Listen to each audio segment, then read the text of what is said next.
प्रेम वो चीज है जो हमें मुरझाने नहीं देती। प्रेम वो चीज है जो हमें मुरझाने नहीं देती, और नफरत वो चीज है जो हमें खिलने नहीं देती। नफरत वो चीज है जो हमें खिलने नहीं देती। दोस्तों नमस्कार, आप देख रहे हैं मेरा YouTube चैनल जीके मोड़ी 1972। मैं आपके लिए भारत में संवैधानिक विकास के अंतर्गत प्रांतीय स्वायत्ता ये टॉपिक जो है वो लेकर आया हूं। प्रांतीय स्वायत्ता 1935 के भारत शासन अधिनियम के तहत किया गया एक विशिष्ट प्रावधान था। दोस्तों पूरा वीडियो आप ध्यानपूर्वक देखते रहें। ये टॉपिक जो है आपके सभी प्रश्न बिल्कुल क्लियर करके रख देगा, ये मेरा विश्वास है। आप वीडियो को देखते रहे, लास्ट तक देखते रहे, मेरे साथ जुड़े रहे। अपन बात कर रहे हैं प्रांतीय स्वायत्ता।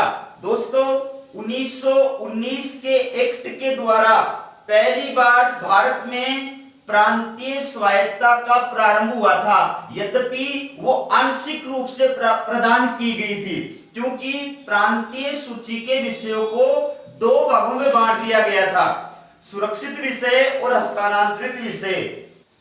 1935 के अधिनियम के द्वारा और पहली बार भारत में प्रांतों को पूर्ण स्वतंत्रता, पूर्ण स्वायत्ता और पूर्ण वैधानिक दर्जा प्रदान किया गया था। जो सुरक्षित और हस्तांतरित विषयों का विभाजन था, उस विभाजन को समाप्त कर दिया गया और प्रांतीय सूची के अंदर जितने भी विषय थे उन सभी विषयों पर शासन संचालन का अधिकार प्रांतों को प्रदान कर दिया गया, राज्य सरकारों को प्रदान कर दिया गया। तो प्रांतीय स्वायत्ता का मतलब दो तरीके से होता है। पहला मतलब होता है प्रांतों को बाहरी नियंत्रण से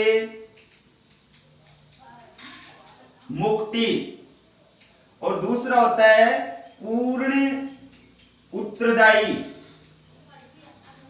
सरकार की स्थापना। आप समझ रहे हैं प्रांतीय स्वायत्ता का मतलब क्या होता है? प्रांतों को बाहरी नियंत्रण से मुक्ति, मतलब प्रांतीय सरकारों पर किसी प्रकार का बाहरी दखल नहीं होना चाहिए, और प्रांतीय सूची के जो विषय होते हैं उन विषयों पर शासन संचालन का अधिकार पूरी तरह से प्रांतीय सरकारों को प्रदान किया जाना चाहिए। दूसरा इसका मतलब क्या होता है? पूर्ण उत्तरदायी सरकार की स्थापना, मतलब प्रांतों में एक ऐसी सरकार होनी चाहिए, एक ऐसी लोकप्रिय सरकार होनी चाहिए जिसका निर्माण जनता के द्वारा किया गया हो और जो प्रांतीय विधानमंडल के प्रति उत्तरदायी हो और अंतिम रूप से उस प्रांत की जनता के प्रति उत्तरदायी हो। तो 1935 के एक्ट के माध्यम से भारत में पहली बार प्रांतों के अंदर ये प्रांतीय स्वायत्ता की व्यवस्था की गई थी। मैं आपको यह भी बता दूं कि 1919 के एक्ट में भारत जो है एकात्मक राज्य था, जबकि 1935 के एक्ट के द्वारा भारत को संघात्मक राज्य बनाया गया था। एकात्मक राज्य में क्या होता है? शासन की संपूर्ण शक्तियां केंद्र सरकार के पास में होती है, संविधान के द्वारा संपूर्ण शक्तियां केंद्र में निहित होती है, केंद्र ही संपूर्ण शक्तियों का प्रयोग करता है। यद्यपि प्रशासनिक सुविधा के लिए वो प्रांतों को कुछ अधिकार प्रदान कर सकता है, लेकिन प्रांत पूरी तरह से स्वतंत्र नहीं होते, प्रांत केंद्र के अधीन होते हैं, केंद्र के दास होते हैं। जबकि संघात्मक शासन व्यवस्था में क्या होता है कि संविधान के द्वारा जो है केंद्र और प्रांतों के बीच में शक्तियों का विभाजन कर दिया जाता है, प्रांतों का अपना स्वतंत्र अस्तित्व होता है और प्रांतीय सरकारों को जो शक्तियां और अधिकार प्राप्त होते हैं वो केंद्र से प्राप्त नहीं होते बल्कि संविधान से प्राप्त होते हैं। इसलिए प्रांत जो होते हैं वो दास नहीं होते हैं बल्कि बराबर के साथी माने जाते हैं। तो 1935 के एक्ट के द्वारा भारत में एकात्मक शासन व्यवस्था को समाप्त कर दिया गया था और संघात्मक शासन व्यवस्था को लागू कर दिया गया था। मुझे पता आप समझ रहे अच्छी तरह, आप समझ रहे हैं पॉइंट को अच्छी तरह। आगे बढ़ते हैं अपन। तो 1935 के एक्ट के द्वारा ये जो प्रांतीय स्वायत्ता की व्यवस्था लागू की गई थी, इसकी क्या क्या विशेषताएं थी, या इसके माध्यम से प्रांतों में क्या चेंजेस आए थे, वो अपन इसमें देखेंगे। पहला है निश्चित क्षेत्र। प्रांतीय स्वायत्ता का मतलब इस व्यवस्था के थ्रू प्रांतों को अपने अधिकार क्षेत्र में आने वाले सभी विषयों पर कानून बनाने का अधिकार प्रदान किया गया। प्रांतों को पूर्ण संप्रभु, पूर्ण स्वतंत्र बना दिया गया। वो अपने अधिकार क्षेत्र में और शासन का संचालन करने में पूरी तरह से संप्रभु थे, पूरी तरह से स्वतंत्र थे। कुछ मामलों में केंद्र का दखल अवश्य था, लेकिन बाकी संवैधानिक रूप से वो पूरी तरह से जो थे स्वतंत्र थे। तो प्रांतीय सूची के अंदर जो है 54 विषय थे। इन 54 विषयों पर शासन संचालन का अधिकार प्रांतों की सरकारों को प्रदान किया गया था। इसके अलावा संवर्धी सूची जो थी, उस सूची के अंदर 36 विषय थे। इन 36 विषयों पर भी शासन संचालन का अधिकार प्रांतों को प्रदान किया गया था। यद्यपि इन पर केंद्र भी कानून बना सकता था, लेकिन केंद्र और राज्य के द्वारा बनाए गए कानून में यदि विरोध की स्थिति होती है, उस स्थिति में केंद्र का कानून ही मान्य होता था। अब देखिए अपन बात करेंगे प्रांतीय गवर्नर। देखिए वर्तमान में जो व्यवस्था है, वर्तमान में क्या व्यवस्था है? वर्तमान में ये व्यवस्था है कि राज्यपाल जो होता है वो राज्य में एक संवैधानिक प्रमुख होता है, और वास्तविक जो कार्यपालिका शक्तियां होती हैं वो मुख्यमंत्री के नेतृत्व में मंत्रिमंडल में निहित होती हैं। और मुख्यमंत्री और मंत्रियों का निर्वाचन जो है वो राज्यपाल के द्वारा किया जाता है। राज्यपाल को 2 प्रकार की शक्तियां प्राप्त होती है, सामान्य शक्तियां और स्वविवेकीय शक्तियां। सामान्य शक्तियां और स्वविवेकीय शक्तियां। तो यही सिस्टम जो था वो 1935 के अधिनियम के अंतर्गत किया गया था कि 1935 के अधिनियम के अंतर्गत जो प्रांतीय गवर्नर होते थे, वो गवर्नर जो है उनको संवैधानिक प्रमुख बना दिया गया था। शासन की वास्तविक शक्तियां अब गवर्नरों के पास में नहीं थी, बल्कि मुख्यमंत्री और लोकप्रिय मंत्रियों के पास में होती थी। यद्यपि गवर्नर के पास में स्वविवेकीय शक्तियां होती थी, जिनका प्रयोग वह बिना मुख्यमंत्री के परामर्श से कर सकता था, लेकिन सामान्य प्रशासन जो था उसका संचालन मुख्यमंत्री के द्वारा, मंत्रिपरिषद के द्वारा किया जाता था। तो इस प्रकार से 1935 के अधिनियम के द्वारा जो वर्तमान व्यवस्था है, राज्य प्रशासन है, वो पूरी तरह से स्थापित करने का कार्य किया गया था। अगला देखिए मंत्रिपरिषद। देखिए जिस प्रकार से वर्तमान में मंत्रिपरिषद होती है और वही वास्तविक कार्यपालिका होती है, और मंत्रियों की जो नियुक्ति है और पदच्युति का जो कार्य है वो गवर्नर के द्वारा किया जाता है, लेकिन मुख्यमंत्री के परामर्श से ये सारे कार्य किए जाते हैं। वही सिस्टम जो है 1935 के अधिनियम में था।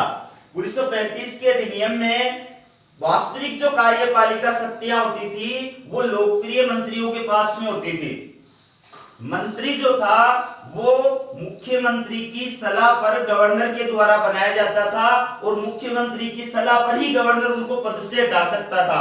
यद्यपि विशेष परिस्थितियों में, जैसे आज भी विशेष परिस्थितियों में राज्यपाल जो है वो सरकार को बर्खास्त कर सकता है, मंत्री को पद से हटा सकता है, उसी प्रकार से 35 के अधिनियम में भी विशेष परिस्थितियों में गवर्नर के पास में पावर होता था कि वो मुख्यमंत्री को बर्खास्त कर सकता था, किसी मंत्री को पद से हटा सकता था।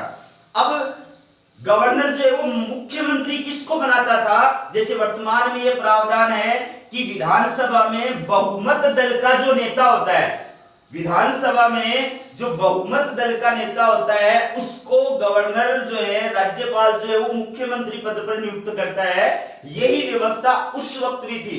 1935 के अधिनियम के अंदर ये प्रावधान था कि विधानसभा में जो बहुमत दल का नेता होता था उसको गवर्नर जो है वो राज्य का मुख्यमंत्री बनाता था, और फिर उसकी सलाह पर बाकी मंत्रियों की नियुक्ति करता था।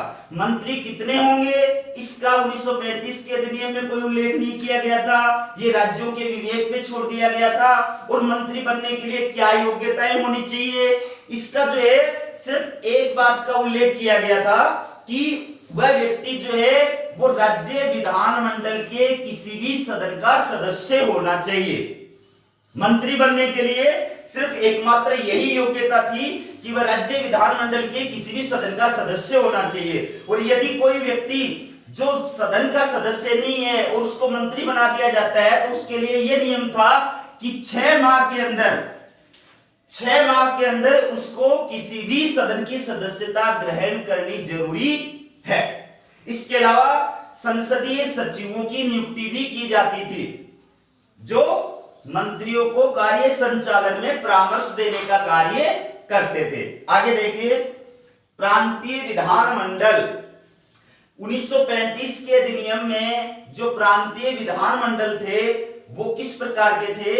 देखिए, इस अधिनियम के द्वारा भारत में 11 प्रांत थे। 11 प्रांतों में से 6 प्रांतों को द्विसदनात्मक बनाया गया। द्विसदनात्मक 11 में से 6 प्रांतों को द्विसदनात्मक बनाया गया और उन दोनों सदनों के नाम क्या थे? विधानसभा और विधान परिषद। विधान परिषद ये राज्य विधानमंडल के 2 सदन थे, विधानसभा और विधान परिषद। विधानसभा निम्न सदन था, विधान परिषद उच्च सदन था। विधानसभा का कार्यकाल जो था 5 वर्ष होता था। इसको 5 वर्ष से पहले भी जो है भंग किया जा सकता था। मुख्यमंत्री के परामर्श पर गवर्नर के द्वारा 5 वर्ष से पूर्व भी इसको भंग किया जा सकता था। इसलिए यह एक अस्थायी सदन था। जबकि विधान परिषद का कार्यकाल 9 वर्ष होता था और इसके सभी सदस्य जो थे वो कभी भी एक साथ नहीं चुने जाते थे। हर 3 वर्ष के बाद में 1/3 सदस्य जो है वो हट जाते थे। 1/3 जो सदस्य है वो हट जाते थे और उतने नए चुन लिए जाते थे। तो इसको भंग नहीं किया जा सकता था। यह एक स्थायी सदन होता था। विधानमंडल के ये दोनों जो सदन थे, इसमें ये जनता का सदन था जिसका चुनाव जनता के द्वारा प्रत्यक्ष रूप से किया जाता था, और विधान परिषद जो है इसका चुनाव जनता के द्वारा अप्रत्यक्ष रूप से किया जाता था। विधान परिषद के अंदर सभी सदस्य निर्वाचित नहीं होते थे, बल्कि कुछ सदस्य गवर्नर के द्वारा मनोनीत भी किए जाते थे। अब जो प्रांतीय विधानमंडल होता था, इस प्रांतीय विधानमंडल को क्या क्या शक्तियां प्राप्त थी? देखिए, 1935 के अधिनियम के द्वारा और जो संपूर्ण विषय थे उनका 2 भागों में विभाजन किया गया था, संघ सूची के विषय और प्रांतीय सूची के विषय। तो संघ सूची के विषयों पर केंद्र सरकारें कानून बनाती थी और प्रांतीय सूची के विषयों पर प्रांतीय सरकारें कानून बनाती थी। तो प्रांतीय सूची में जो है वो कितने विषय थे? 54 विषय थे। संवर्ती सूची में 36 विषय थे। प्रांतीय सूची के सभी विषयों पर कानून बनाने का अधिकार था, और केंद्र सरकार के विरुद्ध अगर कानून नहीं है तो संवर्ती सूची के विषयों पर भी राज्य विधानमंडल कानून बना सकते थे। इसके अलावा राज्य विधानमंडल जो होते थे वो कार्यपालिका पर, मंत्री परिषद पर नियंत्रण रखने का कार्य भी करते थे। अगला देखिए, उत्तरदायी शासन। 1935 के एक्ट के द्वारा भारत में उत्तरदायी शासन की स्थापना की गई थी। उत्तरदायी शासन का मतलब ये है कि जो सरकार बनी थी, जो मंत्रिमंडल बना था, वो मंत्रिमंडल जनता के द्वारा निर्वाचित था और वो जनता के प्रति उत्तरदायी था। साथ ही साथ में वो राज्य विधानमंडल के प्रति उत्तरदायी था। मतलब राज्य विधानमंडल के सदस्यों को ये अधिकार था कि वह मंत्री परिषद पर नियंत्रण रख सकते थे, उसके लिए प्रश्न पूछ सकते थे, पूरक प्रश्न पूछ सकते थे, सरकार की नीतियों की आलोचना कर सकते थे, काम रोको प्रस्ताव जो वो पेश कर सकते थे, बजट में कटौती का प्रस्ताव पेश कर सकते थे, और अंत में अविश्वास प्रस्ताव पारित करके और सरकार को, मंत्री परिषद को पद से हटा भी सकते थे। इसके बाद प्रांतीय सेवाएं। देखिए, 1935 के अधिनियम के तहत प्रांतों के लिए अलग से प्रांतीय सेवाएं सृजित की गई। जैसे वर्तमान में राज्य की अपनी सेवा है RAS, उसी प्रकार से 1935 के अधिनियम के द्वारा भारत में प्रांतों के लिए अलग से सेवाएं सर्जित की गई। इन सेवाओं की नियुक्ति, इनकी सेवा शर्तें, वेतन भत्ते सब कुछ जो था उन पर प्रांतों का नियंत्रण था और ये प्रांतीय सरकारों के अधीन रहती थी और कार्यपालिका की नीतियों को व्यवहार में लागू करने का कार्य करती थी। इस प्रकार से इस अधिनियम के द्वारा और जो राज्य सेवाएं थी उन राज्य सेवाओं पर भी प्रांतों का पूरी तरह से वर्चस्व स्थापित कर दिया गया था। तो ये थी प्रांतीय स्वायत्ता। मुझे पता है आप अच्छी तरह समझ रहे हैं, एक एक चीज जो है वो क्लियर हो रही है। प्रांतीय स्वायत्ता के अंतर्गत चुनाव हुए। 1 अप्रैल 1937 को प्रांतों में नई सरकारें गठित की गई और कांग्रेस ने 11 प्रांतों में से 8 प्रांतों में अपनी सरकारें बनाई थी। ये सरकारें सिर्फ 28 महीने ही चली। कितने महीने चली? 28 महीने, क्योंकि बाद में द्वितीय विश्व युद्ध प्रारंभ हो गया और द्वितीय विश्व युद्ध में भारत के गवर्नर ने, मतलब सबसे बड़े सांड ने, जिस प्रकार से नेताओं को पूछे बिना, पार्टियों को पूछे बिना और भारत को द्वितीय विश्व युद्ध की आग में झोंकने का निर्णय किया था, उसके विरोध में 22 अक्टूबर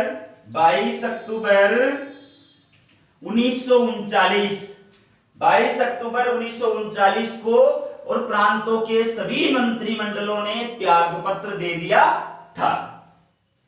दोस्तों धन्यवाद।